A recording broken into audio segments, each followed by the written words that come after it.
Ružomberskí futbalisti cez víkend odohrali posledný domáci zápas v tomto roku. Po zisku cenného bodu s úradujúcim majstrom vybehli na trávnik s odhodlaním získať ďalšie potrebné body. V 17. kole základnej časti si zmerali sily s Banskou Bystricou. Pôvodne sobotný zápas sa kvôli nepriaznivým poveternostným podmienkám presunul na nedeľu. Hoci v ten deň boli podmienky takmer rovnaké a terén napriek snahou usporiadateľov stále nekvalitný, rozhodca dal duelu Rúže s Banskou Bystricou nakoniec zelenú. Niečo cez 460 divákov videlo, ako Žigmund prihrávkou vyzval Seleckého a ten následne z hranice Veľkého Vápna vypálil. Mieril však nad brvno a to bola jedna z mála útočných akcií domácich v prvom polčase. Ten patril Dukle, ktorá bola jednoznačne pri chuti. Záhumenský poslal loptu rovno pred bránu, ale Považanec ponúknutú šancu nevyužil. Bystrica o chvíľu zaútočila znovu. Polievková hlavička šla nad brvno. Neskôr Pišoja ťažil z prienikovej prihrávky od Polievku. Domáci brankár proti nemu vybehol, no strela išla mimo. Richtárekovú strelu z otočky napriek nepríjemnému odrazu ešte Frühwald vytesnil, no v zápätí Dukla útočila znova a na to už bol domáci brankár prikrátky. Považanec nabil pomedzi nohy ružomberského kapitána šprintujúcemu Hlinkovi, ktorý z dobrej pozície nedal Frühwaldovi šancu. Intenzívna snaha hostí slávila úspech a Dukla zaslúžene viedla. Len krátko na to sa Bystrica ocitla v podobnej situácii opäť. Šancu, v ktorej mohli hostia navýšiť skóre, však nevyužili.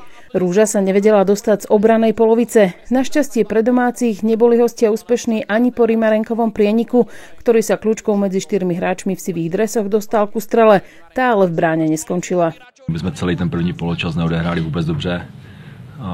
Oproti těm minulým zápasům hlavně nám chyběl pohyb, organizace v té defenzivě. Do osobních soubojů jsme byli strašně daleko. Nenabírali jsme hráče a vlastně z jedné té situace jsme dostali gól a jak říkal trenér,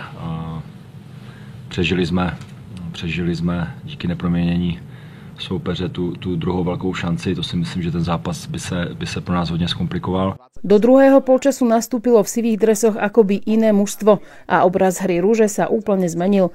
Ružomberčanom zjavne pomohli striedania. Po zmene strán výrazne zvýšili aktivitu. To sa odrazilo hneď v prvých minútach. Po faulu na útočnej polovici Rúža zahrávala štandardku.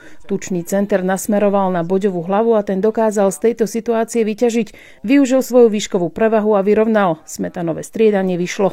My jsme do toho polčase museli sáhnout, samozřejmě přinést tam do té hry více ofenzivních hráčů než v těch předchozích zápasech. Dneska jsme tam potřebovali hlavně dostat i ty křídla nebo ofenzivnější i ty krajní hráče a i přinést útočníka, který nám trošku víc podrží míče nebo zaměstná ty stopery, to si myslím, že se trošku podařilo. Tak som spokojný, samozrejme, dal mi dôveru a hneď od druhého polčasu a som rád, že som mohol vlastne dať gól a pomôcť k víťazstvu.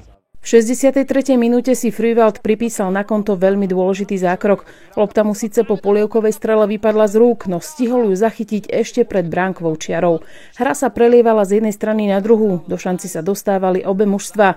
O 10 minút sa pred brankárom hostí ocitol Chrien a presnou strelou otočil skóre stretnutia na 2-1. Na rade bola Dukla a ich túžba po vyrovnaní sa každou minútou zvyšovala. Dvakrát sa o vyrovnanie pokúsil De Petris, no rozchytaného Frühwalda neprekonal. V 87. minúte došlo k slušnej skrumáži pred ružomberskou Svetiňou a hoci lopta aj opečiatkovala konštrukciu, do brány sa ju hosťom dotlačiť nepodarilo. V nadstavenom čase sa hostia stále nevzdávali a Frühwalda svojim tlakom držali v pohotovosti do poslednej sekundy. Infarktový záver Rúža ustála a po víťazstve 2-1 si pripísala dôležité 3 body do tabuľky. Myslím si, že sa hralo na ťažkom teréne dneska. Bol to skôr taký súbojový zápas ako skôr kvalitou a myslím si, že 3 body nám veľmi pomôžu. Priblížili sme sa k tej hornej šeske a sme vďační za víťazstvo. MFK Ružomberok čaká ešte posledný zápas v tomto roku. Mali by naň už túto sobotu vycestovať do Košíc. Základná časť bude potom pokračovať vo februári. Rúža by mala na svojom ihrisku privítať trnavský Spartak.